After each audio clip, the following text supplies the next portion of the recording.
The bird feeders for the bird to eat. I've seen some birds sitting on there picking at the food.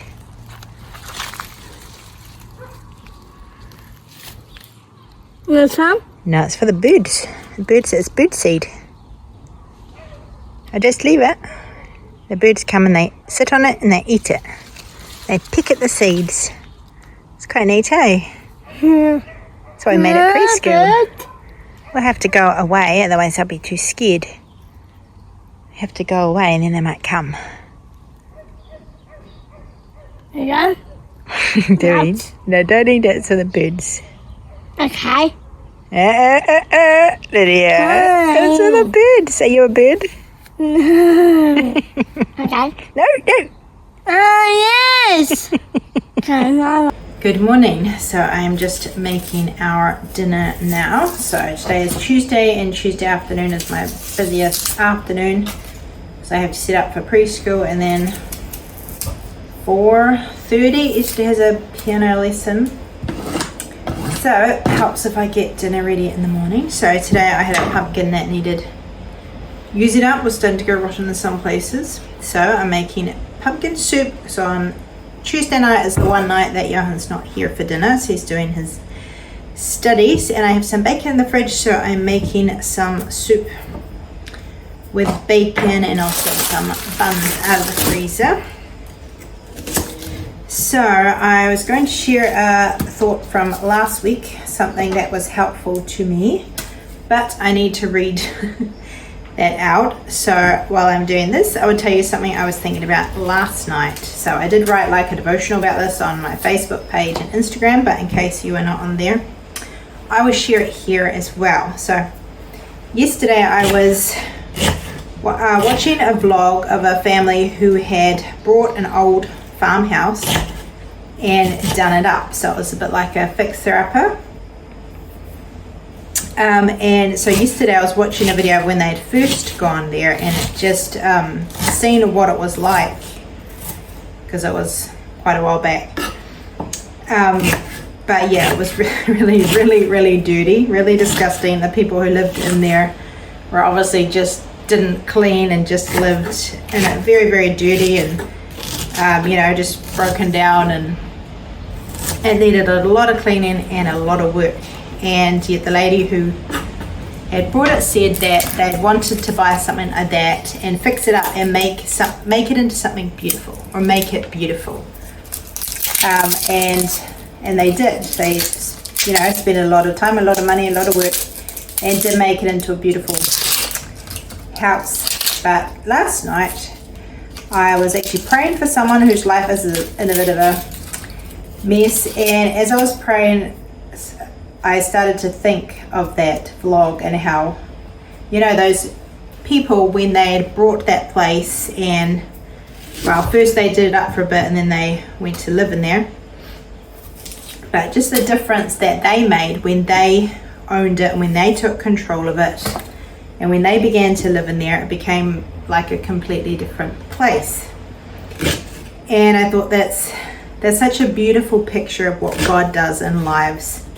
Like, naturally we're like that place that is dirty and broken down and needs fixing up, because sin is ugly. Sin destroys beauty. Like if you just think of all the different sins, like selfishness and greed and all those things, they're so ugly. But God is like that person who buys it and who takes ownership and gets to work and wants to live inside. So yeah, it's just a really beautiful picture of how God wants to make something beautiful in our lives, even though naturally we're so unbeautiful. And so that was a good way to pray for the person that I was praying for, that God would work in their lives. And the lady who was who had been working on the house said that they were trying to get out all the nasties, like all the filth and the smell and all of that. So that's what we need God to do in us, to get rid of all the nasty stuff, our nasty attitudes and our words, and what's nasty inside of our hearts. And yet God can do that. He wants to live inside of our hearts, even though they are so dirty. And we don't need to try to fix ourselves up before we can have him come and live inside of us. We just need to invite him and to be willing for him to take control of our lives. So I just thought that was such a beautiful picture of what God does in our hearts. And I was thinking of the verse, like the fruit of the Spirit. So like the fruit of God living in us is love, joy, peace, long-suffering, gentleness, goodness, faith, meekness, temperance. They're all the beautiful things that God works in our hearts and in our lives when we let him have control, when we let him get to work and take ownership.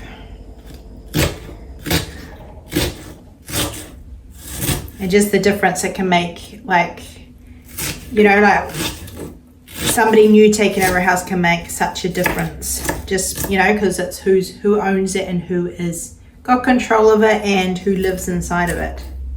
So who lives inside of our heart makes all the difference to how we act and how we talk and how we think. So soup is cooking. I'll add the mashed potato that's already cooked later.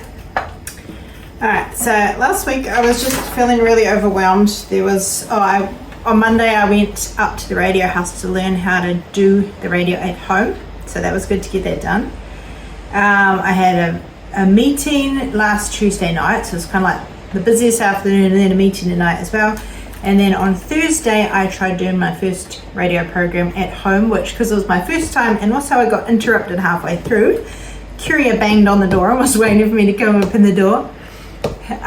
So I kind of had to make two separate episodes and put them together, so they just made it take a lot longer, and because I was figuring it all out. So those are some of the things that made it extra busy, but I think I was just feeling really overwhelmed. But I read a devotional by Oswald Chambers. No, who was it? I think it was Oswald Chambers, I think. But it was about the storm on the lake, and just how the disciples panicked. And I wrote down in my devotional, we can produce downright joy in the heart of Jesus by remaining confident in him no matter what is ahead. God expects his children to be so confident in him that in any crisis they are the reliable ones. So it was really about like not panicking when in crises or going through storms. So I can't kind of remember the whole devotional, but I wrote down my thoughts at the time, so I'm kind of visual, so I wrote down like a little illustration on scrap paper. So there's like my life, my boat there, and then all the waves that come up. So I'll just read out what I wrote down. So on my waves, I have things like ministries, meals, housework, and stuff, because even stuff can feel overwhelming if you have too much stuff or if it's disorganized. I think that was another thing that I was feeling overwhelmed about, is there were little things around the house that I needed to either sort out or do something with, and yeah, that was adding to my feeling overwhelmed. Sickness and health problems. Lydia's still up and down with her health. Even this morning I didn't know if she was getting sick or if she was just sore from her stomach pain. So in the end, last minute she went to school, but I didn't know if she was actually well enough to go to school, but she's been alright at school. And then meetings, opportunities, change and uncertainty. Alright, this is what I wrote down as kind of like my reflection on what I was reading about. I panic. Things arise and blow up. So like in the story of the storm, everything was calm. They were on the boat and then, the storm blew up. The wind started and the waves came. So things arise and blow up. I'm scared of drowning. The waves are filling up my boat. The boat of my life. Everything feels out of control. But Jesus is in my boat. The secret isn't to have everything under my control. The secret is to trust that the storm is in his control. I can't control the winds and the waves, but Jesus can, and He's with me. I need to have a firm confidence in Him. I need to pray in faith, not in panic. So the disciples did what was right. They came to Him and prayed to Him, but they prayed in panic rather than praying in faith. I don't need to be fearful, but I do need to be prayerful. Jesus has power over the storm. He can help me. He can calm me. He can overwhelm me with His power, His peace, His presence, and His care. So yeah, when I wrote this, I was feeling very overwhelmed with all these things that were popping up. And with Lydia's health problems, I stopped doing some things. Like I stopped doing the radio and I stopped teaching at school. And so even though there were the problems with Lydia and the uncertainty and all that, I was starting to feel a bit more in control with my time because I wasn't doing all the things that I was doing. But then and so it's like we can kind of try to control our life or control our time. But then recently I suddenly got a phone call asking if I wanted to do the radio again.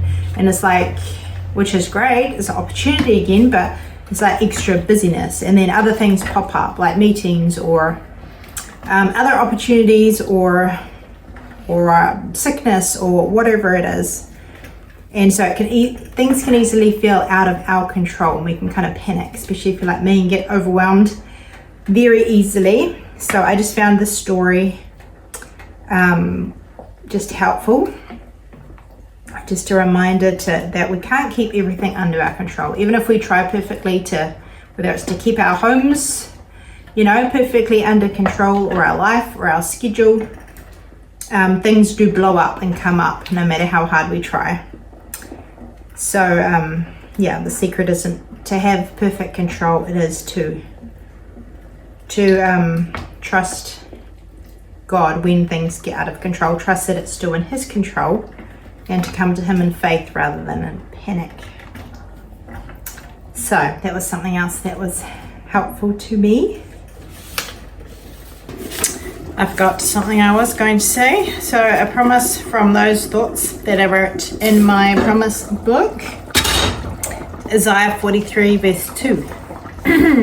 When thou passest through the waters, I will be with thee, and through the rivers, they shall not overflow thee. So that is a promise that we can, trust in when we are feeling overwhelmed, is that He promises to be with us when we pass through the waters or the storms or the floods, when there's too much of things. And He promises they won't overflow thee. So with God's help, we can handle it. We won't drown.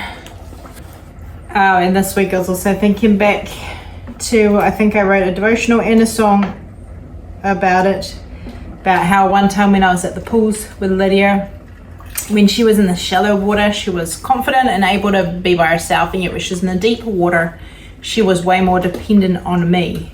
She wanted to be close to me because she felt unsafe. And so that was also a reminder that, when we do have all these waves, when we do feel overwhelmed and things can feel too much, then that can be a good thing because it can keep us close to God. It can make us feel like Lydia did, like she needed me. She felt unsafe, so she needed me and wanted to be close to me. And so when we feel insecure or feel overwhelmed, we can use that to keep us close to God, because it shows us, makes us feel aware of how much we need God. Now I'm going out into the storm to pick up my groceries and to do some shopping. Who knew you could get such enormous oranges? I think I ordered a kg. Maybe not. They're huge. They won't fit in lunch boxes. Lots of fruit, veggies today. Try to keep healthy with sickness that's going around.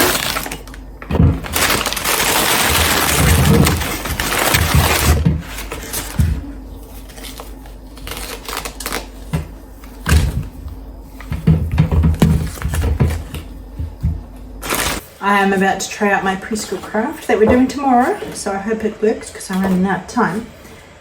So I'll show you that, but this is another craft idea for if you're a Sunday school teacher or if you have children or work with children. So this is the memory verse. We're actually learning about Joseph when he was in prison. So I thought chain is kind of fitting. So each word of the chain has a word of the verse and they had to put it in order. I will be with him in trouble. Psalm 91 verse 15. Now let's try this.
Not too bad for a cute little bird. See how many chooks they break. Tomorrow is preschool and we're doing a bird theme at the moment. So tomorrow we're going to try making bird feeders. So I'll show you how you do it, because if you have children, maybe it's something fun to make that is quite simple. So I just went shopping this morning and got what I needed.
I learned something really neat when I was kind of studying some birds to teach about them at preschool. And so a bird I didn't even know about is the Gouldian finch in Australia. It's about like a rainbow little bird. But one thing I thought was really neat is the little babies, they have spots around their mouth that are kind of glow in the dark. So the parents come in to feed them in the dark and the birds have their mouths open. The parents can see them in the dark because of the little spots around their mouth. I thought that was quite neat. I'm just making an early dinner because tonight's this afternoon is very busy, so there's not a whole lot of time to make dinner. So I'm making some macaroni and cheese now, but I was just preparing for preschool. So tomorrow I have a book to read the children and it's about a nightingale.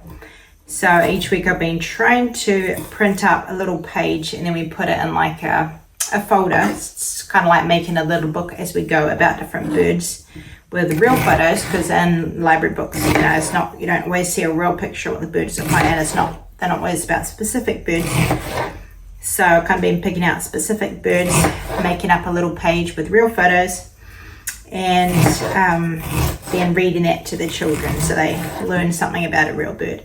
So because one of the books I have for tomorrow is about a nightingale, I was looking up about the nightingale and I made up a little page.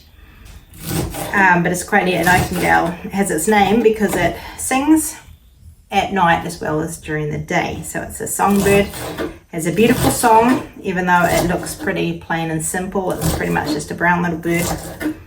But it has a beautiful song, and it doesn't just sing during the day, it sings at night. And what I was reading said you notice it at night because most birds don't sing at night. But it reminded me of the verse in the Bible where it talks about how God gives songs in the night. And also the verse, God is my song. And the story of Paul and Silas, where they were in prison at midnight and they were singing even though they were in such a horrible place and were in so much pain. So to me it's a reminder to be like the nightingale and to have a song in my heart even when things may be hard, or it might be like the night, or when times may be dark. And if God is our song, then we, like the nightingale, have a very beautiful song.